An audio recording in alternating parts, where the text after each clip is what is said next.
Os episódios que eu mais amava do Chaves e do Chapolin eram os de terror. É, cara, eu Os não mais sei. legais. Mas eu acho que é isso. Eu acho que o terror, ele aborda muita coisa que são as dúvidas eternas das pessoas. Tipo, pra E onde a gente mistério. vai? O que é isso que tá. Mano, Bruxa de Blair, quando eu assistia, Exato. eu Pô, tinha um terrível. treco. Eu tinha um treco. Muito Tipo, o assustador. que é Eu aquilo? também. Porque todo filme de terror pra mim, por isso que hoje é muito difícil eu ter medo de algum filme. Porque Uhum. todo filme bom de terror é aquele que não mostra a criatura, que não te dá a É, resposta. Porque é isso que é o assustador. exato. Esse é o conceito mais refinado do terror. E aí que tá. Quando tu vê uma casa, por exemplo, o Café Mal Assombrado, ele não é uma casa de terror. Às vezes a gente, ou a gente, assim, ó, a pessoa entra no café e diz, nossa, no time, que coisa linda, é exatamente isso, tá? Ou tem gente que entra e vai dizer, tipo, ai, não, achei que ia ser mais assustador. Aí que tá. Uhum. Esse é o conflito da confusão e não tem certo e errado, tá? É questão estética mesmo de cada um. Uhum. Porque uma casa de terror, ela já é tomada pelo mal. Ela já tá toda preta, escura, as coisas já deram errado. O caso do terror é isso aí. Agora, uma Uhum. casa mal assombrada, não. Se ela é mal assombrada, o Scooby-Doo não vai entrar dentro dela. Se ela de terror, perdão, né? Se ela é mal assombrada, É. ele entra. Porque tá só rolando um mistério. É a cadeira vazia, é o Uhum. quarto decadente, entendeu? Não tem Uhum. algo ali. Porque se tem algo, tu nem entra na casa. Então, Ai.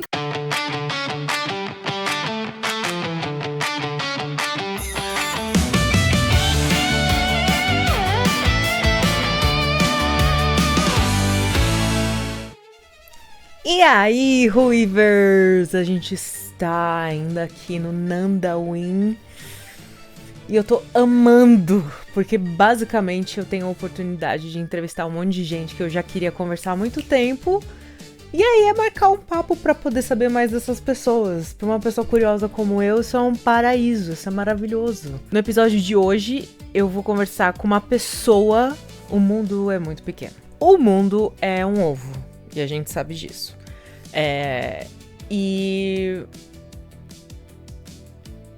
Mas não é nem sobre isso que eu ia falar, na verdade, porque eu não conhecia ele antes.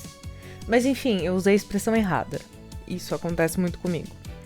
Eu conheci o André Hernandes quando eu tava produzindo conteúdos digitais do reality show Batalha dos Confeiteiros.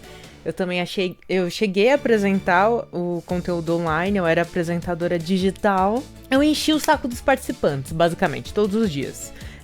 Enchi o saco da produção, do próprio Buddy Valastro, do Cake Boss. E aí, o André e o parceiro dele, eles ganharam, parceiro de amigo, tá? Eles ganharam o reality, só que não era dos confeiteiros, foi Batalha dos Cozinheiros, ok? E aí, beleza, eles ganharam tudo mais, e a gente continuou se seguindo nas redes sociais, porque eu acabo conversando demais com as pessoas. E aí, de repente, eu tô lá assistindo um canal que chama Paranormal Experience. Se você não conhece, vai lá seguir porque é muito legal. E de repente, o Hernandes aparece lá. Falei, gente, como assim? O que ele vai falar? E aí, eu descobri que ele gosta dessas coisas. E ele não só gosta dessas coisas, como ele tem um empreendedorismo mal assombrado. Ele tem um café mal assombrado em Porto Alegre. Eu sei que na hora que eu fui descobrindo essas coisas, eu falei, gente, não dá. Eu preciso marcar um papo com ele, porque eu não tô entendendo mais nada. Eu não sei. Eu assisti essa entrevista do Paranormal Experience, mas esqueci tudo. Porque eu não queria saber nada antes. Eu quero descobrir tudo dele. Porque naquele reality show a gente só falava sobre comida. Então, assim, sei lá, tipo, eu não ficava, né? Nossa, e na Record, você tá vendo alguma coisa? Né? Um espírito? Tipo, você tá vendo o Gugu? Então, assim, a gente não conversava sobre isso, no caso. E foi muito interessante saber que ele curte essas coisas. E vamos falar com ele agora, tô ansiosa. Peraí, calma. Vamos lá, a gente se conheceu no Batalha dos Cozinheiros. Cozinheiros 2016. Estou falando com o ganhador. Apenas. Então, que honra. Eu tava vendo seu Instagram e aí eu falei, gente, ele gosta de umas paradas sobrenatural também, não tô entendendo. Aí, Uhum. teve um dia que eu tava no YouTube e eu vi você no Paranormal Experience. Eu falei, Sim. que o Hernandes tá fazendo ali? Pode crer. Aí, e aí, tipo, foi vindo assim na minha cabeça, cara, vamos lá, você é, tipo, músico, cozinheiro, ganhou reality, você escreve poema, você tem um café assombrado em Porto Alegre, é isso? Isso, café mal assombrado. O Como assim? que significa, né? O que é É isso? uma pergunta excelente, eu também não sei, porque assim, na verdade, ah, é que assim, com um artista independente, tu tem que te virar, tu tem que bater escanteio e correr para É, cabecear a bola, né? E se deve é, defender também. Então, assim, é uma vida muito maluca, assim, quando tu não tem, assim, padrinho, quando tu não tem, sabe, sobrenome pesado, tu tem que correr atrás. Então, esse lance de tu escrever poema e aproveitar esses poemas para fazer música, essas músicas fazer show, tu produzir teu show, virar um produtor, tu criar um programa de gastronomia para poder divulgar os artistas locais e assim também trazer um pouco da mídia para si. E aí fui chamado para fazer o Boa Tarde Cozinha para a Record. Isso ajudou a impulsionar minha carreira. Então, assim, uma coisa foi levando a outra, assim, por questões de necessidade mesmo. Eu não sei se eu não precisasse fazer tanta coisa mesmo. Porque eu tenho um impulso natural, assim, eu sou ariano, né? Eu vou que vou, mas ah, talvez eu fosse mais direcional, acho que faria uma coisa só. Mas já. acaba que eu sinto. Mas eu tenho ideia já de fazer filme, já tô com ideias Mas de. posso falar? Eu acho que Roteiro. artista, dizemos assim, também, eu sou atriz formada, eu fiz faculdade, enfim, eu trabalho com um monte de coisa que não é esse lado aqui. Esse lado aqui é outra coisa que eu faço por prazer. Sim. Uhum. Mas a gente é muito criativo. Pois é. E isso manifesta de diversas formas, né? Não é É, uma coisa só, assim. Às vezes é não. escrevendo, às vezes é desenhando, às vezes é cozinhando. Cozinhar é uma arte, cara. Cozinhar é uma arte. É um troço que É eu amo. Eu mesmo. amo lavar louça, sabe? Eu gosto do Jura? jeito. Adoro. Adoro lavar louça. Sério, quer me ver feliz, deixa eu lavar a louça. Eu não tô brincando. Ai, gente, que sonho. Sério, sério, eu gosto de separar as coisas, esquentar água para enxugar os pratos. Eu gosto de fazer tudo, gosto do ritual da louça, de ouvir um podcast quando eu tô lavando louça, sabe? Para mim é um momento muito meu, assim, sabe? E eu também sinto muito lance de agradecimento, de honrar a comida, o lugar, o espaço. Então, sei lá, eu acho que tem várias coisas que a gente perde, sabe? Por exemplo, É. a gente ganha num aspecto com tudo que a gente está recebendo de coisas modernas, internet, tudo. Porém, tipo, sei lá, esses dias eu me peguei e fui escrever e eu não lembrava mais como eu escrevia uma série de palavras ou formação de frase na escrita, não acompanhava o meu pensamento. E aí eu só digito, cara, eu não escrevo mais, e é um absurdo, porque é uma É. capacidade de montagem, cara, intelectual, sabe? Um troço que não dá para abrir mão, era uma técnica que nós tínhamos. E agora a gente está Aham. abrindo mão dessa técnica. Sabe, isso não é só sobre escrever, isso é uma coordenação motora que articula, que Uhum. a tua mente, sabe, é várias coisas que te ajudam em outros campos, Com inclusive certeza. sentimentais, sabe? Com certeza, se Então, expressar. se expressar isso. A gente digita com todo o recurso de correção. Então, nem domínio mais eu tenho sobre o meu próprio idioma. Eu espero toda a É. correção, eu aceito a sugestão que um corretor, que não foi nem feito por pessoas que falam o meu idioma, me É. sugerem, eu aceito, porque eu confio mais neles do que em mim. Sim. É uma loucura, tia. Eu não sei exatamente onde isso vai nos levar, mas eu observo, assim, pelo menos de uma forma um pouco. Eu não tenho medo, mas assim, eu fico curioso, assim, é uma observação curiosa, sabe? Eu não sei exatamente o que significa. Super. Super. Mas eu acho que é isso. Eu acho que. É que é muito louco, porque pelo menos no meu entendimento, quando eu cresci, quando eu tava crescendo, todo mundo falava o que você quer ser, como se fosse uma também opção. Uma coisa que você tinha que Uhum. seguir e ser muito bom naquilo, e aquela é a sua vida. Mas aí, quando você começa a ver a vida, você fala, cara, eu quero experimentar um monte de coisa. Eu quero experimentar um pouco aqui, um pouco ali. Sabe, eu quero, tipo, é isso, fazer uma música. Mas eu quero também poder trabalhar num podcast. E aí eu quero fazer um filme. E aí eu quero cozinhar. Eu quero estar num Exato. reality. Tipo, Sim. Pô, e nós brasileiros passamos. Nós gaúchos tivemos dois grandes eventos aqui, né? Que foi a pandemia e depois a enchente, né? E nossa, isso sim. trouxe uma introspecção muito forte para todos nós aqui, sabe? Uma série de coisas. Acho que foi a primeira vez que o Brasil também conheceu o Rio Grande do Sul de uma forma mais. Porque sempre os aspectos negativos do Rio Grande do Sul que sobressaem. E não que não tenha, tem sim, tá? Mas é que também é feito de muita gente trabalhadora, Com sabe? certeza. Muita, mas muita, muito. Eu vim de um bairro muito pobre, na Vila Leão, no bairro Sarandi, que é um dos maiores bairros de Porto Alegre. E, pô, olha, se tu conseguir achar 20 pessoas muito mal intencionadas e bandidas, como se diz, cara, é muito. Um bairro que tem 80 mil pessoas, sabe? É 20 pessoas. Olha, se fizer 20 pessoas, é muita gente. Poucas pessoas, às vezes, fazem o nome do lugar ficar manchado, porque a maioria Sim. das pessoas são todas trabalhadoras, todas muito honestas, todas muito dedicadas, muito gentis. Uhum. E isso a enchente mostrou agora, sabe? Né, para quem quis Uhum. ver, mostrou. Quanto o pessoal lá tipo, tava abdicando de agasalho, de roupa, do seu próprio conforto para ajudar os outros. Total. Então É é cilada generalizar essas coisas, total, assim. É qualquer coisa, qualquer coisa. Então qualquer coisa. para nós assim que teve muitos momentos de introspecção, eu me peguei em várias coisas assim. Em 2019 veio a Litra recém estava lançando o terceiro disco, que é o que vai culminar com a questão da Pó Mal Assombrado, que eu te falei sempre a necessidade gerou o trampo, assim. Eu já fazia caminhada por Porto Mal Assombrado porque para divulgar esse disco, já falando como é que Ah, surgiu, posso falar aham. isso já? Não. Claro, Já claro. tô dando. Viu que eu sou Ares com Blue Esse em é o peito. momento.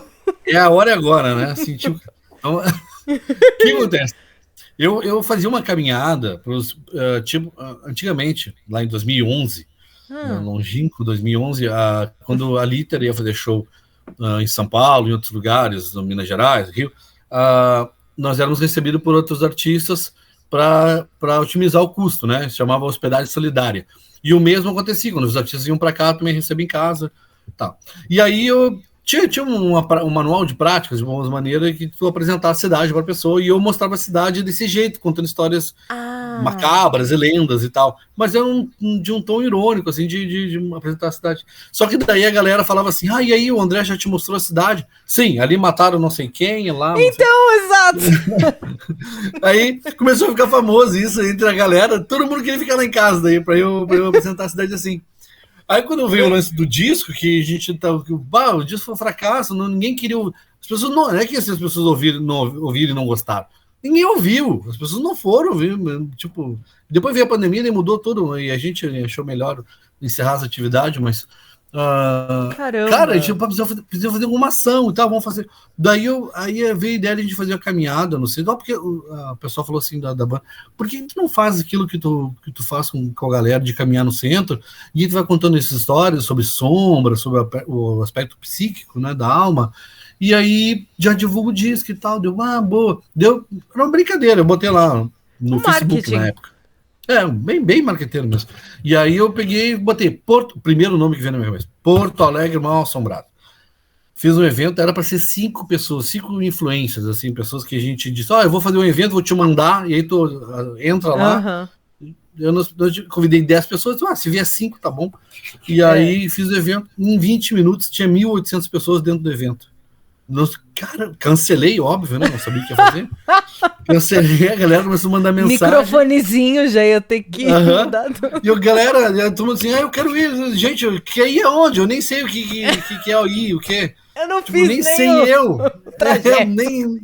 Não tem nada para mostrar. Não, mas eu quero estar junto quando tiver e tal. E aí foi onde eu peguei, chamei um amigo para jogar tarô para mim. E eu disse: olha, eu tenho tantas histórias. Meu avô é um alquimista de primeira linha. Sério? E. Seríssimo.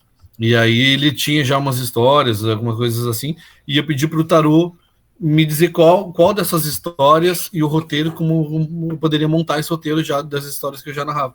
E aí o tarô me deu 7 histórias, eu fiz o traçado, e Mas esse pera, é o Porto Alegre quem Maçom. jogou, quem abriu o tarô pra você? O Paulo Alonso, um tarólogo aqui de Porto Alegre. Tá. Uau, que legal. Uhum. E aí o tarô me trouxe as histórias e trouxe o porquê que era importante narrar estas histórias. Porque são histórias que falam desde muitos aspectos, né? Como alguém que tirou a própria vida, Aham. feminicídio, cárcere privado, tem vários tipos de violências, mas que falam sobre a sociedade, Sim. não só a sociocultural, digo, né? Como a gente Aham. poder observar nosso comportamento, o abandono, solidão, melancolia, todos Ah, os aspectos então que você englobam isso. elaborando esses temas, assim, não era só apresentar, você elaborava um pouco sobre o Exato, que exato. aquilo, sei lá, naquela época, não sei quando que aconteceram, você A escreveu. maioria das coisas do século XIX. A maioria das coisas do século Uau. XIX. Mas para mim precisava ter um conceito muito, sabe? Muito, muito. Eu não queria fazer algo de assustar as pessoas. Ainda que eu goste muito disso, eu acho que assim. Tanto que vieram depois outros roteiros copiando esse meu, inclusive na íntegra, assim. Só que Mentira. muito, sim, uma cara de pau. Aí que tá. E aí as pessoas acham que é a mesma coisa. E não é a mesma coisa. É porque olhando de fora, é um todo macabro, tá? Mas não. Porque Uhum. justamente um aspecto que eu abomino é a questão de tu acionar gatilho das pessoas de forma irresponsável, sabe? Eu não sou pedagogo, psicólogo, psiquiatra, eu não trabalho com a área da saúde, eu não sei, eu não posso lidar com a mente, com os gatilhos das pessoas de forma irresponsável. Então, para mim, é um valor inegociável cuidar disso, sabe? A gente sempre Sim. trata esses assuntos da forma mais responsável. Então, é diferente, sabe? Tipo, tu vai pra tua casa e assistir um filme de terror ou tu no cinema e tu é adulto, se colocou nessa responsabilidade. É tua responsabilidade. Uhum. Agora, eu estar na rua, caminhando, contando histórias que são gatilhos para muitas pessoas, são episódios de violência, que são contemporâneos, são histórias antigas, mas que ainda falam da vida Ah, atual. sim. Né? Eu sempre trago um paralelo sobre a Maria Degolado, que foi um caso de feminicídio, e as pessoas tratam como lenda, como uma série de coisas, mas não tratam do feminicídio, de uma mulher que foi morta por um homem. Uhum. Então, um tipo de crime que nem existia na época, não existia o feminicídio, né? A notícia de tipificação, né? Então, Sim. assim, a grande questão é trazer à baila esses assuntos para que a gente possa fazer todo um debate em cima disso. Então, acontece que as pessoas, quando não têm repertório, elas simplesmente vão jogando ou para ganhar dinheiro, ou porque, sei lá, ou a questão, Uhum. acho maior, é para ganhar dinheiro. E Sim. simplesmente parece que a coisa é igual, é tudo igual.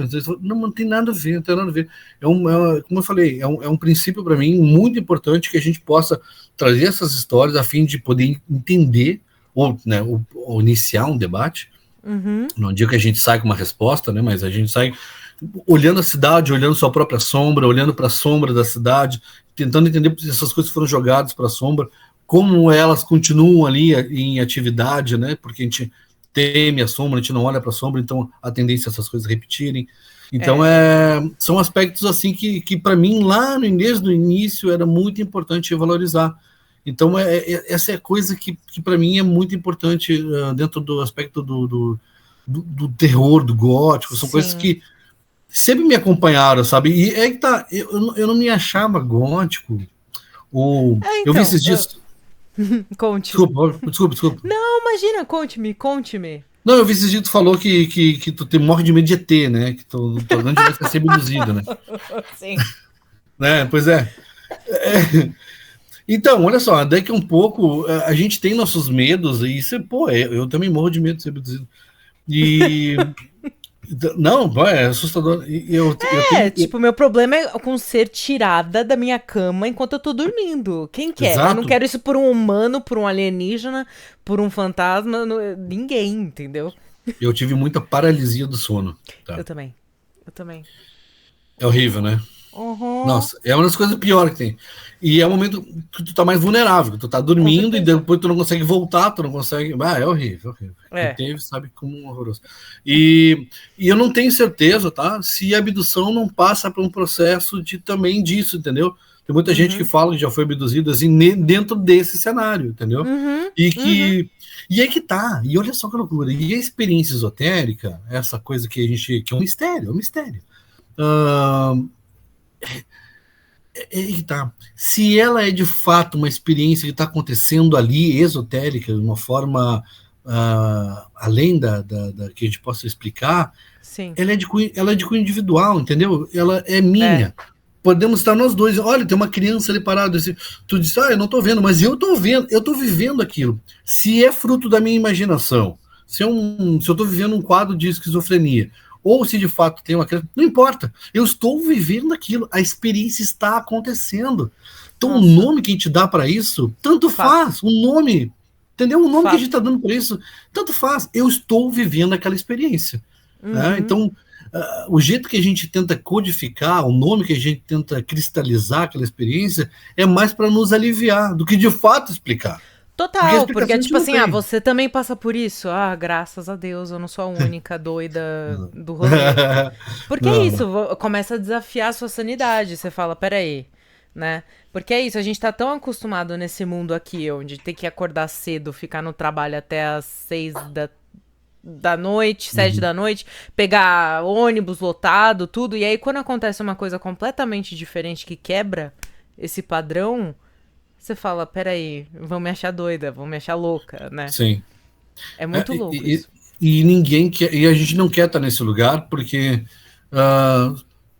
porque uma das primeiras coisas que se quebra é a credibilidade, e é uma coisa muito difícil de se ter, né? Então a gente acaba escondendo isso, vai ficar reprimido isso. Ficando reprimido, nossa, ali já abre um campo gigantesco para muita merda acontecer. Então, cara... Então... Não, aqui eu já me coloquei como louca, por esse motivo. Sim. Daí a gente já passou essa parte. Mas eu acho que até por ser atriz, tu consegue elaborar melhor isso. Não tô dizendo que tu consegue encontrar a resposta, mas tu elabora melhor. E tu consegue, pelo menos... Por exemplo, tu tá falando, entendeu? Tu tá expondo, tipo, isso já é um exercício inacreditável. A maioria das pessoas não falam. A maioria. A minha avó, por exemplo, minha avó é super gótica, já falecida, tá? Mas a minha avó é super gótica. A minha avó fala sobre morte o tempo todo, só que, no entanto, ela não se achava. Então, por exemplo, meu avô faleceu na década de 90, uma vez, eu me lembro uma vez que eu sentei à mesa, assim, lá na casa dela, e ela assim, não, sentei que essa cadeira é do teu avô. O avô não tá mais aqui.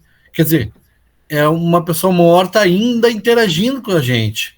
Tem coisa mais gótica que isso, cara, entendeu? Então, o que é gótico? Muita coisa. Tem muita coisa e... Tipo, eu tenho que andar só de preto, se for gótica? É que tá. As pessoas mais góticas do planeta não andavam de preto, entendeu? As pessoas... O Augusto dos Anjos, o Edgar Allan Poe, o Machado de Assis... Tu pegar todos os grandes góticos, Baudelaire, o Rimbaud, os malditos ali, tu pegar toda essa galera que escreveram sobre o gótico, que escreveram as histórias mais... Olha poxa, como é o nome dele agora? O Hitchcock. Ele anda de preto, os olhos pintados, né? Um senhorzinho, né? Senhorzinho de bairro. Sim. Mais perturbado que ele não tem. Então, assim, cara, não tem coisa mais gótica que eu vou te dizer, olha só pra te ter uma ideia, quando isso pra mim começou a ficar mais claro. Remonto assim minha infância. Eu era piá, tá? Tinha lá meus 10, 8 anos de idade, não me lembro exatamente. Eu tava na segunda, terceira série, sei lá.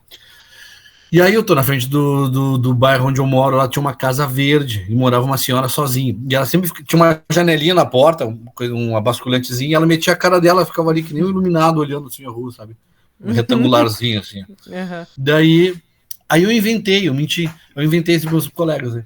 Vocês sabiam que essa casa aí é mal assombrada? Eu nem sabia que era isso. Você sabia que essa casa é mal assombrada? Daí tu, com certeza. Pá. Tudo bem. Chegou no colégio, chegou no recreio, deu uma guria, chegou para mim e falou assim: "O André, tu sabia que... Sabe uma casa verde tem do lado do teu prédio, lá do teu modo?" Eu, sei.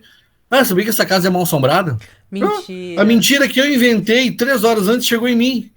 Se espalhou como vento, assim, né? Muito rápido, pulverizou, mentira, tá o colégio inteiro falando isso. No outro dia, eu vou ir pro colégio, tem um bolo de criança olhando para casa, E assim foi na semana seguinte e depois sempre. Eu inventei um troço que bombou lá no Sarandi. Eu já não tinha nem como desfazer a mentira, porque estava muito Já boa. era, coitada da Já senhora, era, mano. já era. Agora, trazendo para a questão do adulto, tá? Uhum. Que era eu fazendo uma análise da minha criança lá? Que era eu olhando aquela senhora na janela, basculante? Eu ainda não tinha vocabulário para interpretar o que estava acontecendo, mas o que eu senti ali? Solidão, a finitude, a melancolia. Cadê os parentes dela?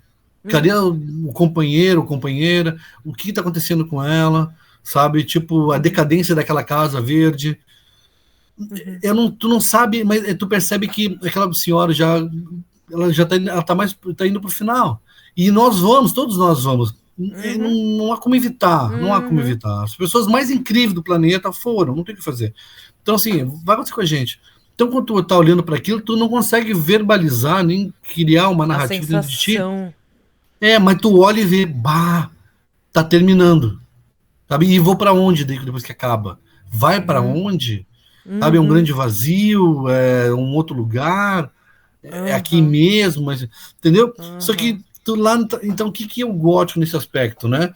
Agora, como ele se misturou com o porque o gótico, na verdade, era para ser uma coisa totalmente de luz, iluminado. O gótico seria de God, dos godos lá, da escultura germânica, né? Tá. Que eram igrejas góticas, que são pontiagudas, que conectam com o céu, direto para o céu. E tem os vitral, que a luz entra, ilumina, então, enfim, né? Lindo. É lindo, cultura gótica é maravilhosa. E aí acontece o quê? Porém, tem essa coisa dos germânicos, ainda que eles tivessem lá o protestantismo e alguns católicos, também tem o lance do paganismo. Então, isso vai se misturando, né, de uma forma pejorativa, foi tornando esses góticos em alguma coisa mais soturna e tal, dizendo não é de Deus e tal.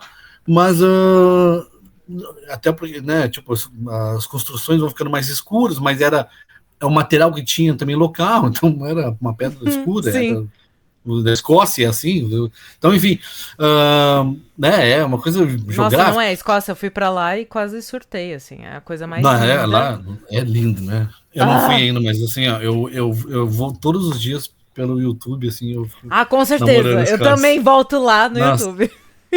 Nossa, ainda vou pra lá. E aí, cara, tipo, acaba que o gótico se manifestou mais tarde como cultura pop pelas bandas que são movimentos pós-punk, aquelas bandas lá como New Order, The Smiths, Joy Division, que é pegar aquela parte melancólica do mundo pós-guerra, um mundo de Guerra Fria, onde não estamos mais em guerra, mas o clima está tenso. Meus pais até têm emprego, mas ganham uma miséria. Eu tenho uma rede de amigos, mas a gente mal consegue se ver porque meus pais trabalham pra caramba, entendeu? Então é uma coisa tipo assim, eu não posso, é tudo reprimido, eu não posso reclamar porque a geração passada não tinha. Então, tipo, tu tá reclamando que tem só batata e ovo para comer? Na minha época não tinha nada. Então, assim, essa foi uma geração criada dentro dessa linguagem. Tipo, não reclame, porque antes era pior. Só que não tá satisfatório, né? Tu não tem relacionamento com teus pais estão sempre cansados, distantes. Então isso criou toda essa melancolia, essa solidão, essa coisa mais gótica muito parecido com a própria igreja, assim, da gótica, né? Aquela coisa que por fora tu é fechado, escuro, e por dentro existe uma grande alma. Pega as músicas dos Smiths. Esses dias eu vi um meme, assim, que era um jardim de infância dentro do cemitério. The Cure, tipo, é isso, cara. São musiquinhas fofas, melodias em escala maior, e, no entanto, super sombrias ao mesmo tempo, né? Aqueles teclados etéreos. Exatamente isso, gótico. Na verdade, são pessoas. E tu pode pegar todos os góticos. Não tem um gótico violento, né? Não, é tudo gente muito, muito fofa, muito, gente, sabe, eu acho muito que eu sou gentil. gótica. Eu tô descobrindo isso agora. Será que eu tô me autodiagnosticando? Tem certeza. Claro, aí que tá. Depois tu vê que ser gótico não é andar como Robert Smith, exatamente, todo de preto, como o Eduardo Mãos de Tesoura, as pessoas mais góticas mesmo, mais trevosa, cara. O Bebê de Rosemary mostra isso também, lá aqueles tiozinhos lá de seita, lá super vovozinho, assim, de apartamento. super macabros, porque é isso. É. Sabe, o gótico em si, ele tem várias vertentes, várias correntes, desde a cultura pop, que é mais estético, visual, né? E às vezes Sim. nem tão profundo, é só visual mesmo, não é. E tem a galera que é trevosa pra caramba e tá com a camiseta dos ursinhos Gummies, assim, não quer dizer Sim. nada, não quer dizer nada, sabe? Mas é dentro de si, a Clarice Lispector era muito gótica, sabe? Tem o Machado de Assis, tem livro, Memórias de Brás Cubas, ele dedica o livro aos vermes que comeram a carne dele. Então, assim, é um morto contando sua história. Uma série de. É. Olha, se tu reparar, uma série de coisas que a gente gosta, as coisas que a gente mais. Os episódios que eu mais amava do Chaves e do Chapolin eram os de terror. É. Cara, eu É não os mais sei. legais. Mas eu acho que é isso. Eu acho que o terror, ele aborda muita coisa que são as dúvidas eternas das pessoas. Tipo, pra E onde a gente mistério. vai? O que é isso que tá. Mano, Bruxa de Blair, quando eu assistia, Exato. eu Pô, tinha um terrível. treco. Eu tinha um treco. Muito Tipo, o estranho. que é Eu aquilo? também. Porque todo filme de terror pra mim, por isso que hoje é muito difícil eu ter medo de algum filme. Porque Uhum. todo filme bom de terror é aquele que não mostra a criatura, que não te dá a É, resposta. Porque é isso que é o assustador. exato. Esse é o conceito mais refinado do terror. E aí que tá. Quando tu vê uma casa, por exemplo, o Café Mal Assombrado, ele não é uma casa de terror. Às vezes a gente, ou a gente, assim, ó, a pessoa entra no café e diz, nossa, no time, que coisa linda, é exatamente isso, tá? Ou tem gente que entra e vai dizer, tipo, ai, não, achei que ia ser mais assustador. Aí que tá. Uhum. Esse é o conflito da confusão e não tem certo e errado, tá? É questão estética mesmo de cada um. Uhum. Porque uma casa de terror, ela já é tomada pelo mal. Ela já tá toda preta, escura, as coisas já deram errado. A casa do terror é isso aí. Agora, uma Uhum. casa mal assombrada, não. Se ela é mal assombrada, o Scooby-Doo não vai entrar dentro dela. Sabe, do terror, perdão, né? Se ela é mal assombrada, É. ele entra.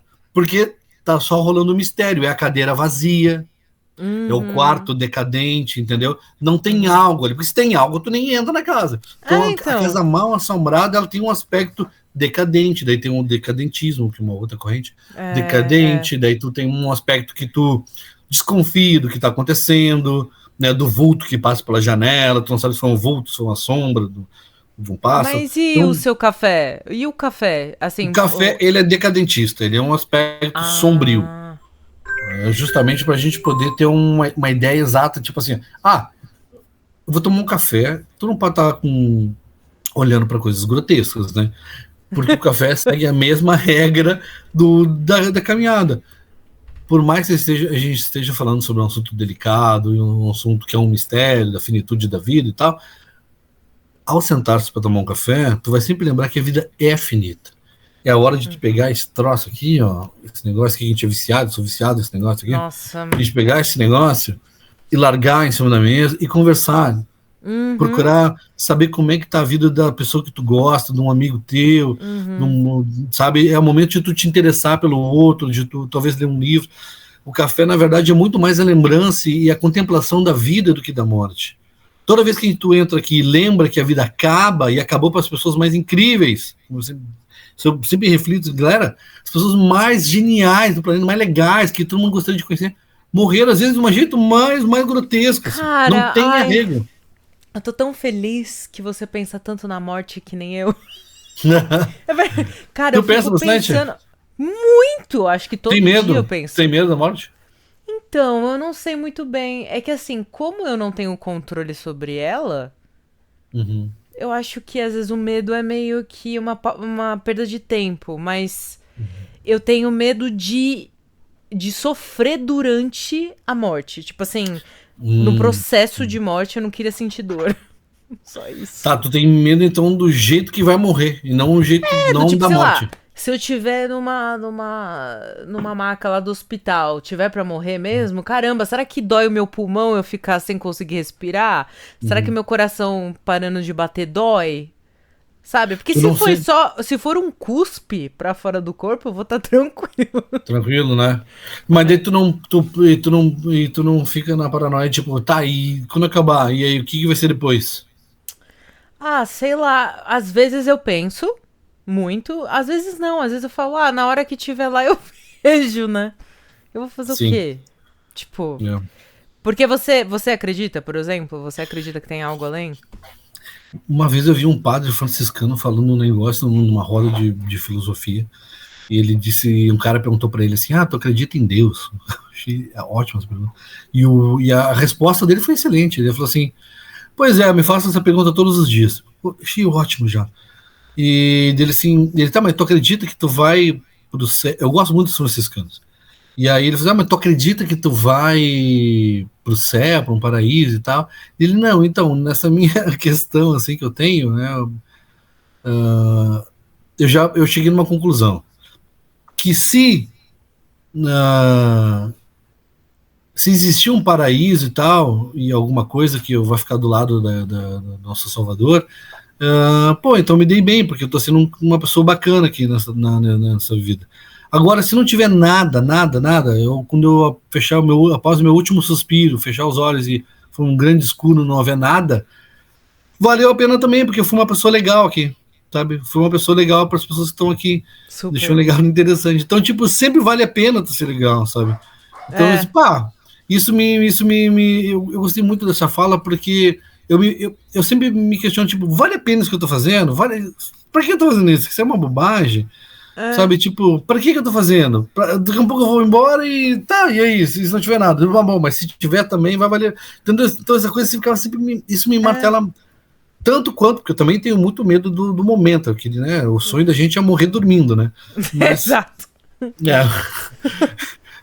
Fechou os olhinhos, vai Exato. embora. Isso é o perfeito. Mas, né, tomara que a gente tenha essa oportunidade, né? Mas, minha bisavó morreu assim, maravilha. 107 anos minha bisavó morreu. Caramba! Viveu bastante, cara. E daí foi agraciada, cara, com esse presente maravilhoso aí de poder morrer nanando, olha, cara. que Coisa mais querida. Morreu bonita, assim, coisa mais querida, meu. E ela fazia roupinha, até o final da vida, fazia roupinha para o Hospital Beneficência Portuguesa, para as criancinhas recém-nascidas. Coisa mais amada dela. Minha bisa é muito, muito querida. E aí, é isso, sabe? O momento da morte eu temo, mas eu tenho muito, muito, muito medo do depois, assim. Essa é uma parte que me dá medo mesmo. Eu não sei o que vem depois, sabe? Eu não acredito muito nessa coisa eu acredito numa outra parada, assim. Eu não acredito muito assim, mas essa coisa tipo de Avatar, assim, sabe? Falando pelo nosso tempo aqui e tudo, mas e também porque a gente tá falando com muita gente que cada um tá numa prateleira da vida, assim, né? Exato. Nem todos nós estamos, né, fala A e A para alguém é outra coisa, né? Então, tipo como se fosse um avatar, como se o meu outro eu estivesse em outro lugar, porque eu tinha a sensação, essa aqui tu te acha doido, então doido dois agora. Não, vai, eu adoro essas coisas. Eu tenho a sensação que eu troquei de vida várias vezes já, quando eu tinha 20 anos, parece que eu substituí, veio outro eu, com 30 veio outro eu, com 40 agora veio outro eu. Sabe, que chega a olhar para o André de 20 e dizer, nossa, eu não me reconheço, cara. Em mas comportamento, atitude, né? Não, eu boto, e com 10 anos era outra, então, tipo, é como se fosse várias versões de eu, e eu tô lá num outro lugar ligadinho, e o meu avatar tá aqui, interagindo, achando que tudo aqui cheio de um boleto para pagar, várias preocupações que não servem para nada, mas como se fosse um exercício do meu outro eu lá. Porque só lá faz lógica. Porque quando tu olha pro mundo assim. Não tem lógica. Não tem lógica, não tem violência, guerra, e cara, não faz sentido, não pode, cara. Se existe uma lei divina, né, não pode ser que isso. Se eu não admito, se eu não consigo dormir, como é que alguém que é mais puro que eu aceite? Então, entendeu? Tipo, então, para mim, funciona muito mais que, tipo, não é essa parada de bem e mal. E também não é essa questão daqui tu sai. Parece que a gente como se estivesse ligado em uma outra coisa. Mas faz sentido. Vai fazer trocas. Eu sinto muito legal essa coisa de estar vivendo uma vida aqui. E essa carcaça aqui é uma ferramenta. Sim, eu tô experimentando essa vida como Fernanda e você como André. Isso. E aí depois eu não sei o que vai ser. Exato, e eu acho que essa é a coisa mais madura de dizer, eu não sei o que vai acontecer, eu não sei o que é, porque toda vez que a gente tenta botar encontrar ou dar uma resposta, é sempre, se a gente disser que não tem nada, disser que na verdade a gente vai para outro planeta, tudo isso é uma tentativa de aliviar o nosso sofrimento e a mente. porque o certo é dizer, não sei, e é tão desesperador dizer não sei, mas a gente tem que perder essa ingenuidade. Gente, a gente não sabe, a gente não conhece nenhum oceano. Mas é por isso que eu falo, tipo assim, quando tem alguém que é muito fanático em uma religião, pra mim, ó, polêmica, mas pra mim é a mesma coisa que um ateu. Por quê? Porque eles já estão colocando verdades. Exato. Pra mim, não cravaram tem nada. ali, né? E o fanático, pra mim, é isso. E eu acho que existe um espaço que a gente tem que deixar livre pra não saber. Porque a gente, eu acho que se sente muito nessa obrigação do ser humano de saber tudo. Cara, não dá. Não vamos saber. E assim, eu tô falando aqui de um lugar também... eu não sei se você já teve alguma religião, se você é de alguma religião, mas assim, aqui mais... Eu já fui pra tudo quanto é lugar que você possa imaginar. Templo budista, centro espírita, igreja católica. E hoje eu não frequento, mas o que eu mais tenho, assim, de identificação é com a Umbanda. E ainda assim, eu falo pras pessoas, esse espírito que eu estou incorporando...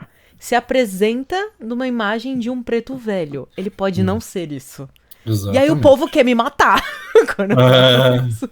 Sim. É um ninho de vespa, religião, enfim. Porque mexe com coisas muito, muito profundas ali. E crenças que às vezes... Eu tinha muito disso, assim, sabe? De querer... de discutir, assim, às vezes com alguém que, sei lá, tem um fervor maior por uma religião e tal.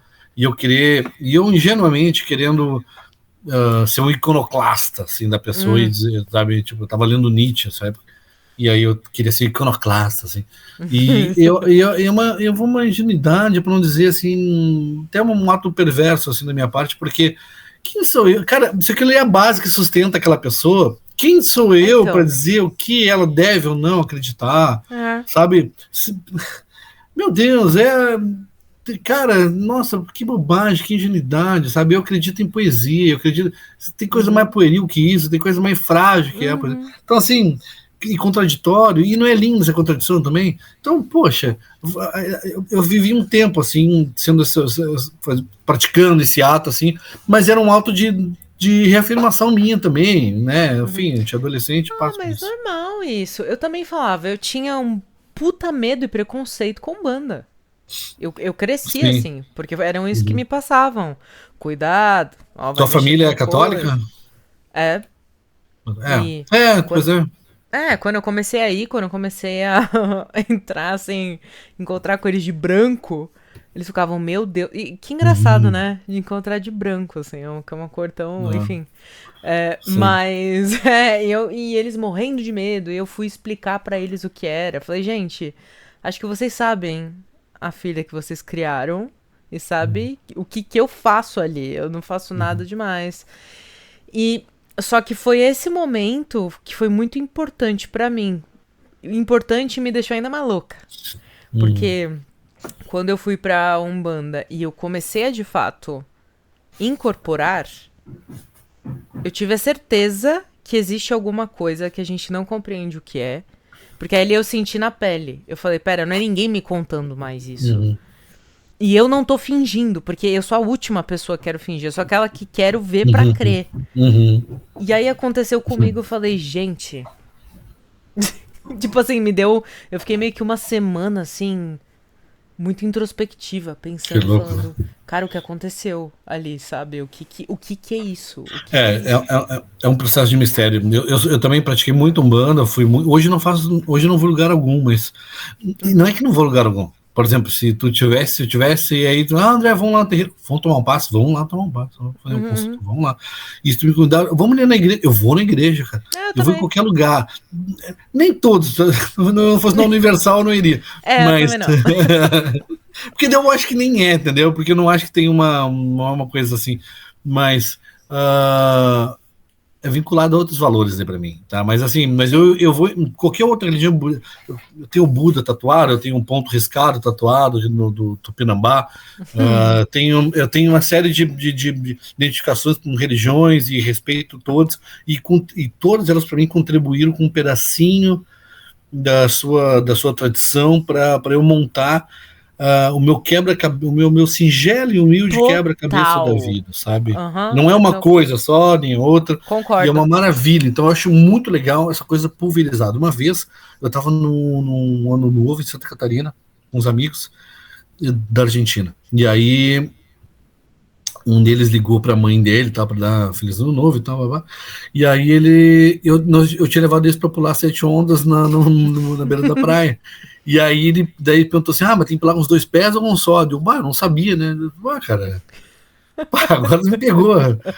Deixa eu ver como é que eu pulo. Eu fui ver, eu acho que com os 2 pés, cara, mas eu não sabia, olha só, eu não sabia o ritual direito. Eu disse, cara, vai no teu jeito aí, e manjar vai entender. Ela botou uma intenção. Exato. E aí ele ligou pra mãe dele e eu todo lá ouvindo, né? E ele assim, mas estamos aqui na beira da praia. Não, você quer? Estamos aqui na beira da praia e tal. E ele assim, não, a gente tá aqui homenageando os deuses dos brasileiros. Pô, achei que ele tão lindo, cara. Os Uau. deuses dos brasileiros. Tipo, a gente vai na cultura celta, nórdica, a gente acha lindo os deuses, os vikings, os É, deuses. E a gente, quando os nossos, a gente simplesmente é uma coisa mambembe, a gente não dá bola. Cara, tão lindo. Os deuses é da gente são da lindo. natureza. É lindo. Meu E Xóssi combina da demais com mata. esse Brasil. Não, pô, é tão linda a coisa da natureza, né, cara? Tipo, e que coisa mais elementar, assim, que a natureza, uma coisa tão poderosa que é a natureza, cara, a força das águas, água salgada, água doce, do Não, vento, super, né, o super. poder de Ansan, o vento, sabe? É uma coisa tão simbólica, tão bonita, Não, é muito né? lindo. Mas Tipo, como é que a gente não tem orgulho como um patrimônio disso, assim, sabe? Eu não tô dizendo que a pessoa precise aderir, não é, cada um faça o que uhum, se sentir à vontade. uhum, Mas respeitar pelo menos como um grande patrimônio que nem é feito em sim, outros países que respeitam a sua cultura exato. nórdica. Na Itália, lá os caras continuam falando sobre Vênus, sobre Mercúrio, na Grécia também. Sim, Então, tipo, são sim. antigos, são os deuses da antiguidade. Então, poxa, por que a gente aqui não trata dessa forma assim, tão Ai, nem me fala. É cheio de triste dedos? demais. É, É é triste uma demais bobagem, é e. ingênuo, cara. Eu acho isso tão lindo Nossa. se a gente reverenciasse esses deuses assim, nem de uma forma respeitosa, mitológica mesmo, assim. E aqueles que tiverem uma dedicação maior, que trabalhem com a sua espiritualidade. Qualquer arquétipo, o Jung falava muito sobre isso, qualquer arquétipo dentro do inconsciente coletivo, tu pode trabalhar, tu pode. Se tu disser para mim assim, se tu chegar assim, olha, André, esta pedra aqui, ela é uma pedra sagrada aqui. Eu me sento e rezo para essa pedra. Uhum, Eu vivo. Como é que é para fazer aqui, Fernando? Me diz aqui como é que é. Não, entendeu? Eu vou e faço. uhum, Eu vou adorar passar por aquele processo ali, eu vou adorar uhum, fazer, né, uhum. tomar um passo Super. da pedra. Eu acho incrível, porque é uma experiência, cara, é uma das experiências que a gente pode viver na vida mais fantástica. Então, tipo, tu troca. Super. Só que tem E dividir energia, isso com as tem energia pessoas, dentro ali, sabe? sabe? Eu quero viver É, essa energia.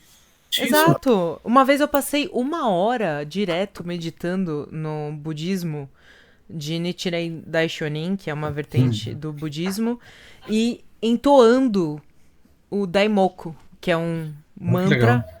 E você faz isso por 1 hora. Eu fiz isso com várias pessoas. Porque minha amiga era budista, ela me levou. Ela falou, quer ir? Eu falei, quero ir. Aí fui lá, sentei, fiquei durante 1 hora. Que Passou legal. assim. E a energia daquelas pessoas, Que por legal. 1 hora entonando aquilo, foi a coisa mais linda. Mas eu queria, tipo, saber de você. Você já passou por alguma experiência sobrenatural, paranormal, Já, alguma coisa? vários. Ah, não. Conta Vários, aí agora. infelizmente. Eu morro de medo, cara, mas Mentira! muito. Eu não sei por que eu me meto nessa. Mas assim, ó. Não, eu não gosto. Minha mãe é médium, minha mãe é espírita, tá? Olha só, minha família tem de tudo. Tem parte kardecista, tem uma outra parte que é da Umbanda, e tem outra parte que é evangélico pentecostal, e tem uma grande parte que é católica, tá? Esse é o caldeirão. Tem muito kardecista aqui em Porto Alegre, muito, muito, muito. Aqui é muito forte também, foi muito forte no início do século o positivismo, e depois teve como um braço religioso o kardecismo, então tem muita sociedade espírita. E tem um neopentecostal aqui também, mas ele não é tão forte aqui, não. Aqui existem mais centros de Umbanda em Porto Alegre do que em Salvador, na Bahia, só pra gente ter uma ideia. Quase ninguém sabe disso. É Ah, eu muito forte. lembro, porque teve toda aquela. Teve um negócio polêmico que uma mulher falou. Ah, que um monte de... que o sul tem um monte de terreno, por isso que é enchente. Exato. Minha senhora. Exato, é porque... Enfim, né? Então, é isso aí. Mas é... Não, e incrivelmente, a gente... o maior número de... Porto Alegre também é um recorde de centros de quilombolas na região urbana. A gente tem vários aqui, mas muitos. É o maior do Brasil, inclusive. E também assentamento indígena também, a gente... Na território urbano também é o primeiro lugar. É impressionante, assim, porque tem muitos... É muito além só daquela galera que às vezes faz mais barulho, né, que uma turminha mais reacionária, que faz muito barulho, e parece que a cidade é só disso, e, de novo, é uma minoria com poder, com poder financeiro, mas que faz um barulho enorme, e parece que todo mundo é essa gente, mas não, eles são uma turminha mimada chata. Então, mas a maioria é aquilo que a gente falou, a galera trabalhadora, honesta, e que vai. E a gente tem... A minha família, quando... A gente tem que separar dois momentos, fases, assim, porque assim, ó, o primeiro que me marcou, eu vivi uma experiência quando criança, e isso foi um pouquinho chocante, porque eu dormi, a casa da minha avó era uma casa mal assombrada. E aí eu dormi, muito, todo mundo tem história para contar de lá. E aí eu tava dormindo no sofá, eu não sei por que eu fiz isso, cara, te juro, não sei. E aí eu tô dormindo no sofá e eu não queria dormir no sofá. E aí minha avó, não, fica, não sei o que, porque eu queria, para ficar mais perto da minha avó mesmo, eu queria ficar dormindo ali e tal. Daí eu moro assim, não, e eu não queria que apagasse a luz. Daí eu disse, não, então eu quero ir embora pra casa. Não, como é que tu vai embora agora, essa hora, não sei o que e tal. Eu criança, né? E aí ela disse, não, apaga, não vai te deitar. Eu prefiro dormir com o diabo. Minha avó. Gringo! Lá em casa me chamam de gringo. Gringo! Pegou o evangelho na hora, já acendeu a luz, começou a ler, e começou a dizer, nunca mais tu diz isso. Meu Deus, se eles vierem te buscar, eu não conseguia, eu não disse uma palavra, e eu mesmo não sabia porque eu tinha dito isso. Mas eu queria chocar minha avó, na verdade. Eu queria chocar ela, né? Então, mas eu não sei porque eu escolhi essas palavras, nunca tinha dito isso na minha vida. Foi a primeira vez que eu disse. E aí ela pegou, e aí eu fui nessa noite, foi minha primeira experiência fora do corpo. Parecia um negócio até de extraterrestre mesmo. Eu tava deitado, só que daí eu fui elevado, meu corpo foi elevado assim, eu fui para cima de uma maca e tinha várias pessoas na volta dessa maca, que era o vulto só, eu não conseguia enxergar, assim, é só a silhueta do corpo, e eles estavam todos me analisando e parecia que tinha uma luz, assim, mexendo no meu corpo. Bah! Eu olhava, eu abria meus olhos, eu via aquilo, e era exatamente onde eu estava. E aí eu tinha a cortina da janela que estava aberta, era verão em Porto Alegre é horrível, um calorão. Nossa, conhecido, a gente chama de forno alegre. Tão quente que é. O inverno chega a doer o osso de frio, e no verão tu derrete. É Porto Triste. Não, é impressionante, cara. Extremos, assim, o inverno tu te arrebenta de frio e no verão tu assa. Aí eu tô assim, olhando, eu tô vendo a casa toda, tá esses caras, tô fazendo a máquina, e eu tô tentando me mexer assim, e tá a cortina balançando a janela. E eu tô ouvindo, nossa, tô na casa da minha avó, não, eu tô dormindo. Quando eu disse isso pra mim mesmo, eu tô dormindo, eu tô no sonho, eu acordo, tá todo mundo ali parado me olhando, aquelas pessoas todas paradas na mão, eu tô na maca, e eu tô acordado e tô vendo a janela aberta, e aí eu acordo, acordar de novo, daí só tá a janela exatamente como tava no meu sonho, a janela com a cortina balançando assim. E aí não tem ninguém, né, não tô na maca, eu tô deitado na cama. Sim. E eu tive dois acordaram. Eu acordei e estava de novo dentro do sonho, e acordei fora, e aí só com a janela, sem ninguém ali, sem a máquina.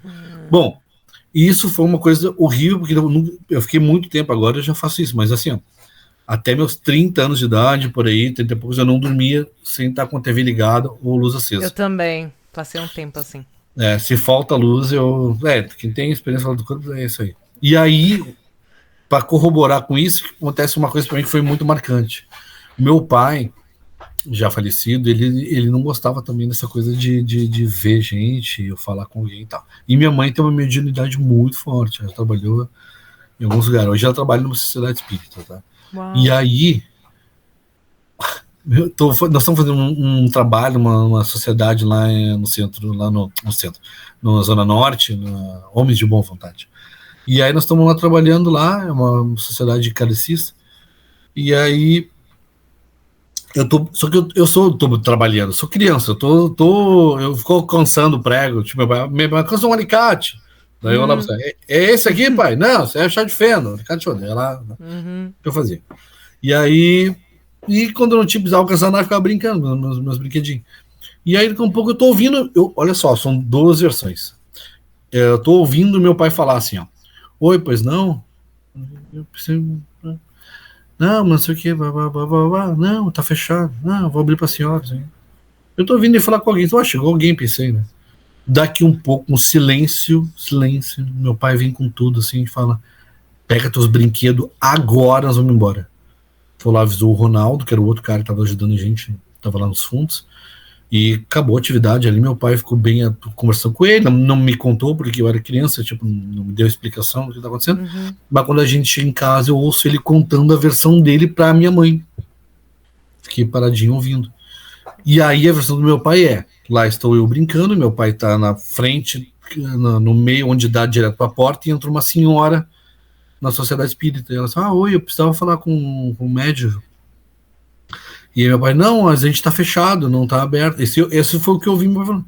Sim. A gente tá fechado, não tá aberto. Ela disse: eu precisava falar com meus filhos. Não, mas mas a sociedade abre às 4, a senhora pode vir mais tarde. Tá.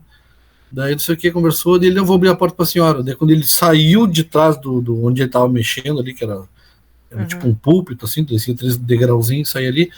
E aí quando ele sai assim, a mulher não tá ali. Ele, ela já saiu, dele foi abrir a porta tá trancada. Ele achou que tinha deixado a porta aberta. E ele olhou, tipo, puta merda, pra onde ela foi? E aí ele vem e me diz: pega teus brinquedos, vamos embora. Muito bem. Na terça-feira, corre o tempo, isso no sábado. Na terça-feira, a sociedade não abria domingo nem segunda-feira, naquela época, não sei o que hoje. Aí na terça-feira, foi os filhos dessa mulher que faleceu no sábado. Fazer uma mesa mediúnica. E trouxeram a foto dela. Ela tinha falecido naquele sábado de manhã. E meu pai, meu pai já tinha contado a história, tipo, ela já esteve aqui. Só que o mais impressionante é que você ouviu também. Sim, eu não ouvi a voz dela. Eu ouvi meu pai ouviu? Eu ouvi meu pai falando sozinho. Que louco, né? Eu ouvi meu pai falando sozinho. Então, tipo, e meu pai ficou catatônico semanas. Eu me lembro do meu pai ficar olhando assim, ó, olhando pro horizonte. Meu pai fumava, ele ficava fumando e olhando pro horizonte, pensando assim, não é possível. Ele não queria acreditar, ele dizia: não é possível. Bom, mas se bem que eu posso ter, sabe? Ele tentava encontrar uma resposta lógica, assim, sabe?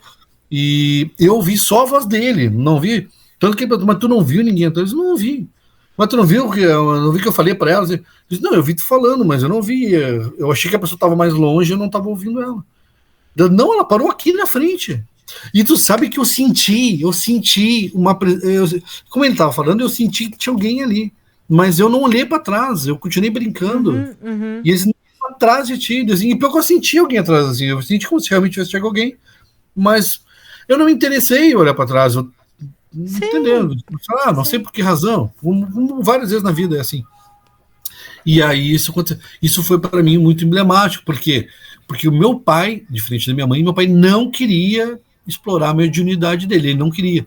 E eu também não. Então eu acabei me sentindo, tipo assim, poxa, mesmo quando a gente não quer explorar, mas já pode ser que venha aflorar e a gente vai ter que trabalhar de qualquer jeito. E, isso isso foi muito desconfortável para mim durante a vida, assim. Porque uma das coisas que eu sempre ouvi em qualquer lugar que eu fosse, que trabalhasse a espiritualidade, uma casa de umbanda, eu já até sei. Espírito, tu tem que trabalhar a tua mediunidade. Tu tem que fazer, André, tua mediunidade é muito tem. E aí, eu não tem outro jeito de eu fazer isso, tá?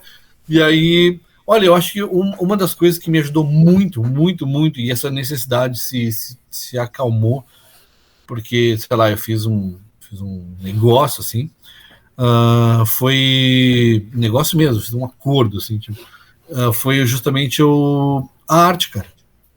O jeito de levar coisas com uma caminhada do Porto Alegre Mal Assombrado, com um café, com minhas músicas, poemas, tudo do jeito como eu acredito que tenha que ser realmente, para que eu possa compartilhar para quem chegar, em quem tem que chegar, aquilo que possa fazer uma diferença na vida de alguém. Que legal.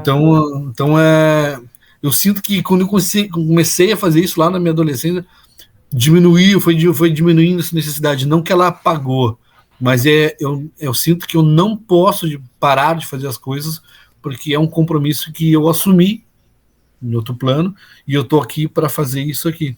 Então eu sinto como uma coisa messiânica, assim mesmo. Tipo, a minha missão é essa. Eu tenho que fazer isso até meu último suspiro, e é assim que eu me sinto confortável. Cara, estancou muito assim as minhas experiências desconfortáveis desde que eu comecei a fazer isso. Sério? E comecei a fazer arte, a coisa mudou muito. Não que não tenha acontecido, assim, mas faz tempo que não acontece. Principalmente depois do Café Mal Assombrado, então foi tipo assim, chancelou. Faz tempo que eu não tenho nenhuma experiência ruim. E já tive outras experiências, mas elas não foram ruins. E que bom. De ouvir coisas, de ver coisas. Mas uma pergunta, desculpa se eu for muito inocente. O Café Assombrado, o lugar não aconteceu nada lá. Não, aconteceu na rua só. A casa é uma casa antiga de 1915. Morreu, a dona nasceu e morreu na casa, Cristina Balbão. Foi uma mulher muito importante para a cultura de Porto Alegre, lá no início do século. Mas é uma casa que, por ser uma casa centenária, é uma casa que tem vida própria. Segundo a lei do mundo esotérico, uma casa, quando ela faz 100 anos de idade, ela se torna uma entidade. Ela tem vida própria. Ela decide os moradores, ela decide tudo. Depois ela 100 anos e ela abre o portal. Isso é para qualquer casa de 100 anos, tá? Pode saber disso. Então, existem regras, inclusive tu pode observar na literatura e no cinema. Isso é uma regra. O livro só vai ser levado em consideração e a sério, o filme, se isso acontecer. Quando a casa Mal Assombrado, o enredo se passa, o roteiro se passa dentro da casa, e for de aspecto de família, de problemas psicológicos, de traumas, tem que ser na parte de cima, o sótão. É o que emana a mente, é o que vai emanar essa parte psíquica da casa. O problema é esse. Se for um problema na casa de cunho sexual, de violência e outras questões assim, é lá no porão. É no outro chakra. E sempre, veja bem, sempre, não tem mas não, sempre a casa precisa queimar no final da história. Tem que queimar. Ela precisa transmutar. Então, se tu olhar os filmes e livros que são super respeitados, todos vai acontecer com isso. Rebeca, Mulher Irresistível, a Coralina, a Montanha Escarlate, todos, a Mansão Rio, né? Tem aquela casa Usher, todas, sempre, tem que queimar. E os aspectos têm que estar sempre bem colocados. Se é uma questão familiar, ela tem que estar lá em cima do sótão, que é uma coisa que como se fosse gerar uma árvore ali. E se tiver um outro tipo de estudo mais ligado à questão de violência sexual, coisas nesse aspecto, abuso, é na parte do porão, que é uma do chakra de baixo, né? Chakra de cima, chakra de baixo. Então, sempre tem que ter isso é uma regra. Então, a casa, como a Casa do Café, é uma casa centenária, ela interage, inclusive, com os clientes, com nós mesmos. Assim, você defumou lá, André? Claro, sim. Defumou todo lá. Mês. Todo mês. Todos os Imagina, meses. tô ali tomando um cafezinho. Gente, vocês viram que era a senhora? Que senhora? Todos os meses. E essa rua que eu te falei, onde aconteceu, essa rua hoje ela se chama Fernando Machado, mas essa rua era a antiga Rua do Arvoredo. Foi nessa rua que foi feito linguiça de carne humana, onde as pessoas eram mortas nessa rua, esquartejadas e faziam linguiça de carne humana em Porto Alegre. Isso foi em 1863. Era o Sweeney Todd daí, gente. É o Sweeney Todd daqui. E assim, foi muito conhecida essa história porque essa linguiça quem comia era a parte nobre, que era uma parte nobre, a parte de cima, né? Agora não é mais, porque é o centro histórico agora. Antes era a cidade de Porto Alegre. Então a nobreza morava bem na rua de cima, na antiga rua da igreja, que agora é a Duque de Caxias, e ali que era vendida a linguiça. Então foi um constrangimento, porque os nobres estavam comendo carne humana. Isso mexeu com uma série de coisas aqui, né? Por causa da imigração alemã, era eles que estavam trazendo esse embutido, é até muito famosa ainda a linguiça aqui, a linguiça da Borussia, que todo mundo fala. Então Gente do céu. foi um episódio bem macabro. E nessa mesma rua tem o Castelinho do Alto da Bronze, que é um castelo mesmo, que fica no final da rua onde a Nilza Link, uma mulher, ficou presa nesse castelo por quase 5 anos. Um cárcere privado, uma história real também, aconteceu com pessoas famosas. A Nilza Link morreu com 98 anos. E foi preso por um cara muito poderoso da cidade, um médico político, completamente maluco. E ele tem todo um aspecto de médico e um monstro, assim, Dr. Hart, sabe? Tipo, coisa meio... Durante o dia ele testava medicação nele, durante a noite ele tinha crise de ciúme e violência. Então, é uma rua muito emblemática, por isso que o café tá aqui. Não tinha outro lugar para estar o café. Meu pai amado. Eba, vou tomar um café quando for pra Quando tu vir, tem que vir aqui, com certeza, tu vai adorar. Mas pera, eu vou, com certeza eu vou. Mas como é que o café interage com a galera que você falou e eu fiquei curioso?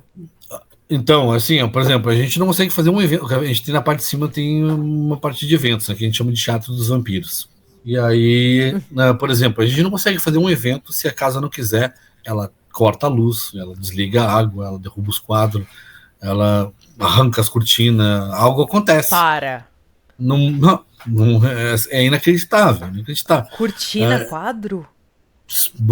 Bom, teve uma vez nós estávamos com dúvidas sobre um evento que a gente queria fazer no pátio, e aí, cara, caiu 3 quadros da parede na escada, quebrando os quadros. Tava toda a equipe junto, foi muito. A gente tem filmado porque a câmera de segurança pegou. A gente Para, eu quero ver isso. Começou assim, pá, e estouramos, sei lá, o vidro estourando ali, quebrando. E aí nós ali, já sabemos a resposta. Cara, é muito louco. Muito, muito, muito louco. A casa fala muito com a gente, muito. Fernando, cortar água. A casa não tá querendo. E assim, e tu entra na casa, também tem. Sabe que eu te falei assim, tem gente que entra aqui com uma expectativa, né? Cara, isso pra mim, a resposta pra mim disso tudo é isso, é casa, escolhe quem tá nela. Se tu não pegou a vibe da casa, não sentiu, não conectou, a casa te põe pra fora, assim. Não é nós, eu não expulso ninguém, né? Mas a casa faz o trabalho de manter as pessoas que estão aqui, porque tem muito uma energia de cura aqui, sabe? Muito, muito, muito, muito. Porque é um acolhimento da sombra, como eu te falei, tipo assim, todo o conceito geral disso é acolher a própria sombra, sabe? Sim. Então, quando tu começa a olhar para isso com uma forma mais gentil, que às vezes a gente tinha a sombra de alguém, né? Teve uma vez um gurizinho na caminhada, cara, falou um negócio muito legal, muito, muito. Okay. Nós estávamos descendo a lomba do cemitério, que hoje é o Espírito Santo. Está descendo aquela rua. E aí, essa rua também é cheia de história, né? Enfim. Uma da rua do cemitério, tem gente que quando está descendo, passa por um pastor e um coveiro, e eles passam por ti, e quando tu olha para trás, eles não estão mais. Enfim. Isso aí acontece sempre, todo dia 28. Que? Tem data? Tem, todo dia 28 noturno. Então, enfim, todo mês. Aí acontece o quê? Esse gurizinho estava descendo comigo a rua, porque a caminhada passa por essa rua, a gente desce a lomba do cemitério, a Espírito Santo. Aliás, essa mesma rua, Espírito Santo, foi a que deu um ônibus agora, que caiu, um ônibus desceu e pegou fogo, levou 10 carros e incendiou um prédio. Agora, semana passada. Meu Deus. Olha, depois tu bota no Google, semana passada, foi um trajeto. Essa rua, não morreu ninguém, cara.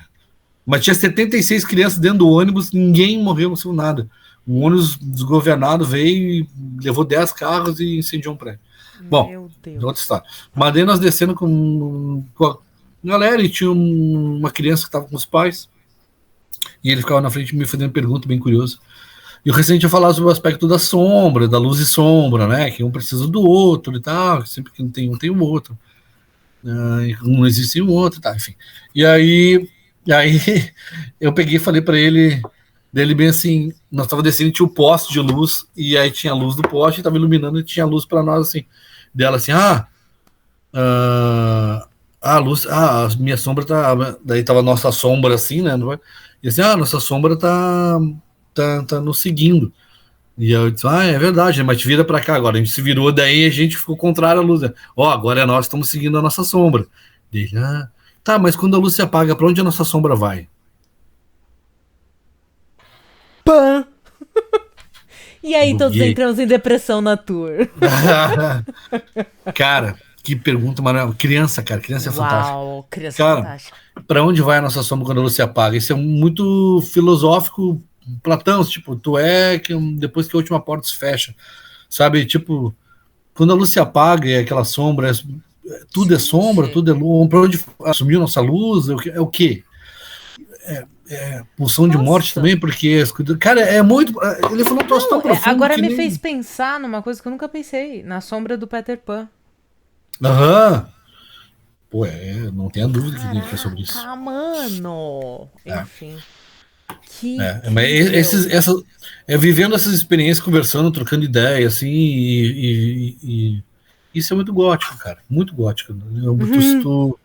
Se tu imagina como essas coisas fazem parte da gente, isso vai moldando a gente como ser humano, e é muito isso. É um campo de curiosidade, de mistério, de beleza, de admiração, de romantismo, porque o gótico tem até essa coisa do decadentismo, sabe? E parece, eu não amo a decadência. Pô, é que tu nunca observou a decadência como algo. Cara, tu chega em Roma, tu acha lindo Roma, tu acha aquele tudo lá exatamente como tá. É sobre isso também. O romantismo vem de Roma, vem toda essa ideia. A gente tem ideia de olhar para uma coisa que um dia foi, não é mais, no entanto, tá ali marcando uma época, um episódio, alguma coisa, um período. O tempo encanta. O tempo exatamente passou. E quando a gente rejeita o decadentismo, a gente rejeita a própria velhice. Por isso que a gente fica tentando adiar desesperadamente e mais, completamente iludido que está adiando o final. Sim, né? Sim. E se a gente amar, tipo, poxa, eu tô com ruga. Claro, eu tô com 40 anos. Olha só, meu cabelo tá esbranquecendo. Claro, eu tô ficando mais velho. Eu já não tenho mais 20. Bizarro. Sabe? Tipo, como você não se preocupa em esconder que você tá morrendo? Exato. Então, tipo assim, de novo, que nem o nosso do terror que eu falei lá sobre gatilho, eu não vejo problema nenhum se eu mesmo decidir pintar, mas veja bem, existe diferente, eu esteticamente quero me parecer de cabelo verde, esteticamente me conforto, quero viver uma experiência de cabelo verde, não há um problema algum nisso, não é uma crítica a quem pinta o cabelo, eu mesmo acho interessante. Agora, o problema tá quando tu tá a intenção, em qualquer coisa, né? O problema está na intenção, qual é a razão pela qual tu tá fazendo isso? E veja bem, sem crítica, né? Cada um conduz a vida como melhor. Mas se tu tá fazendo isso tentando, de forma ingênua, revidar ou se afastar da finitude, cara, isso é ingênuo. Tu vai só te iludir, vai se frustrar e não vai chegar a lugar algum, sabe? Então não sou contra as pessoas fazerem mudança estética, nada disso. Por isso que eu te falei, é muito delicado falar as coisas sem criar premissas antes. Eu acho que é só a gente entender da onde vem isso, exatamente o que você falou.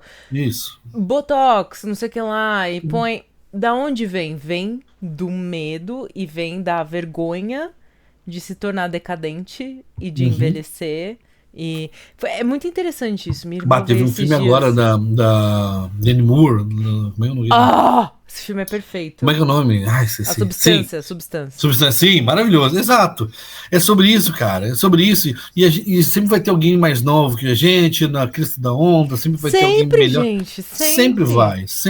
Então, assim, rejeitar a decadência, claro que a palavra às vezes pode parecer forte, mas eu acho que é isso, sabe? Tem frases que são muito fortes, até no cristianismo, na própria portas de cemitério, que tem tipo, lembra-te que viestes do pó voltará, sabe? Então, assim, às vezes a frase tem que ser forte porque ela precisa marcar alguma coisa em ti. Então, quando tu te reconhece um decadentista, assim, Pô, não, eu me amo como eu tô me tornando agora. Olha só, olha a minha versão aqui. Isso alivia alguns aspectos, claro, né? Não estou dizendo também em ser desleixado e deixar, minha coluna tá ruim, dane-se. Não, é porque tudo vira um extremo, né? Tipo, então tu acha que... Sim, enfim. Mas, então cara, eu achei muito interessante o que minha irmã veio falar esses dias. Ela chegou e falou assim, eu nunca tinha pensado isso, nunca. E ela é nova, ela tem o quê? 27, 26 anos. Ela chegou e falou assim... começou a surgir cabelo branco em mim. Aí eu falei, olha, tipo, vamos beber pra comemorar, né? Sim. E aí ela chegou e falou, caramba, agora eu me dei conta de que um dia eu não vou mais ter essa cor de cabelo. Eu tô com saudade do meu cabelo. Tipo, o cabelo já nem se transformou, mas ela falou, eu tô com saudade do meu cabelo, eu vou sentir falta da cor. Eu falei, nossa, eu nunca pensei nisso. Porque a gente trata tanta coisa, né, com envelhecer, com porque meu rosto vai cair, porque não sei o que lá. E ela, vou sentir falta da cor do meu cabelo. Eu acho que a gente tem também um aspecto interessante nesse tudo que a gente está falando, porque eu na nível que eu me encontro, que eu estou, eu já acho até... Calma, Catarina. Minha Catarina, cachorra, minha Catarina. Vem cá, meu amorzinho, vem cá, calma. A gente tem um aspecto muito, muito delicado isso tudo, porque a gente acaba não tendo uma gentileza com o que passou, que foi, às vezes, tipo, se olhar com saudade disso tudo, se olhar com... Eu acho legal também, sabe? Eu, por exemplo, já admiro isso também agora, é uma coisa que eu achava ruim, mas agora já acho lindo sentir saudade. Eu acho lindo a gente... Antes eu não queria ter memória saudosa, sabe? Agora eu já não acho que é um problema sentir saudade. Eu acho que a gente tem que assumir as coisas que são naturais. Sabe, tipo, é muito legal. Tipo, esses tempos eu falei um troço que foi muito, muito saudável pra mim, sabe? E eu demorei pra fazer isso. Que eu tava vivendo um episódio, assim, tá, né? Daí um coleguinha fez um negócio assim, nossa, gente, eu olhei e falei, cara, eu tô com inveja, cara, que loucura. Nossa, eu me peguei invejoso, assim, tipo... Claro, já fui várias vezes na minha vida, mas tipo assim, eu me observei e disse, nossa, cara, tô morrendo de inveja. Puxa, que horror, cara, por que eu tô com isso? Mas daqui a pouco assim, não é horrível. É isso, cara, é um sentimento. É um sentimento. Porque se todo mundo sente. Todo mundo tem. Se eu rejeitar que sou invejoso, claro, não tô dizendo também para ser invejoso, tô dizendo, calma. Aceita, tá vivendo, tenta lidar com tranquilidade. Essa é a parte da alimentação. Eu sei que não é saudável ser invejoso, mas também não precisa fingir que não é, rejeitar isso. Acontece. Tem que ser puritano. Exato. Tem que estar certo sempre, né? Então, cara, a gente tem uma questão da inveja e que me atravessou no momento. E que, ok, vamos lá. E aí tu pode elaborar, mas por que eu tô com inveja disso? Se eu tô com inveja... Mas isso que é lindo. É você, o que você tá sentindo diz algo sobre você. Se eu tô com inveja, o que eu quero, na real, dessa situação que eu tô com inveja? É o resultado? É o caminho? É o que eu faço? Porque se gerou incômodo, quer dizer que eu preciso ir pra algum lugar. E a palavra incômodo é interessante, né? Incômodo, né? Ela é o cômodos, né? O cara lá que não fazia nada, filho do Marco Aurélio, é um troço interno, né? Eu estou incomodado, não tem nada externo, né? É uma questão minha, né? Porque o fato está posto, né? Não tem a ver, não é sobre mim. Poucas coisas. Mas a gente tem muita aquela, só porque eu fui sair hoje de tarde começou a chover. Porra, não, o planeta não pensou assim, olha lá vai o André, vai sair, vamos chover. Dá-lhe chuva nele. O protagonista do filme. O protagonista do planeta. Né? Claro que a gente é o problema da nossa história, mas assim, tem muitas histórias acontecendo ao mesmo tempo. O palco é de todos, né? Não tem o que fazer, não é só teu. Então não choveu por causa de ti, choveu por uma série de razões.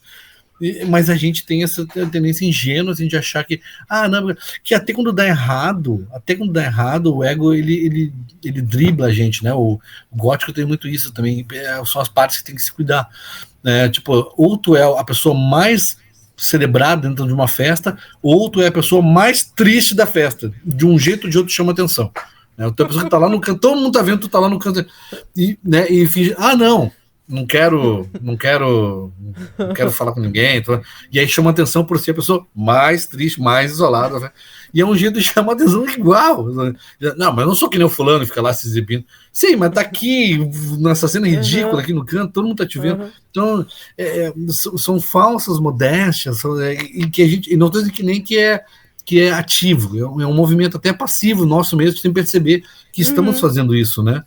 Mas tudo isso está no bojo, nessa esteira do autoconhecimento, que é uma palavra mega batida, mas infelizmente não tem um outro para usar. É um processo de autoconhecimento. O gótico, falar sobre a morte, falar sobre os mistérios da vida, é um processo o tempo todo de vida. Um está ligado ao outro, luz e sombra, vida e morte. Super. Faces da mesma moeda. Não tem... O que eu fico chocada é, você diz que você tem muito medo disso e tal, e você lida com isso o tempo inteiro. Você tem um café assombrado, você faz tour macabra. Isso até é um jeito de elaborar. É um jeito de tentar elaborar. Exato. E é o que eu também andei fazendo. Eu falei, meu Deus, de repente eu me vi querendo conversar com pessoas sobre isso o tempo inteiro. E na verdade é o meu assunto o assunto que eu mais amo. É tipo, questionar tudo, a existência, a vida, o que vem depois, o que filosofar, enfim. Sim. Eu tenho certeza que, por exemplo, dessa conversa que a gente está tendo aqui, eu saio mais Fernando hoje, sai mais o André daqui, e super. Mais que isso, a gente a gente melhora o nosso nível de pergunta, que é o grande lance. A gente vai melhorar o nosso nível de pergunta, não de resposta, porque eu não te trouxe nenhuma resposta aqui, mas com certeza vai refinar as perguntas que tu vai te fazer, e isso já é um grande exercício. Nossa, eu acho que faz a vida ter um pouquinho também mais de sentido, buscar sentido. Faz sentido? Não, acho que faz sentido, hein? Fechou bem, hein?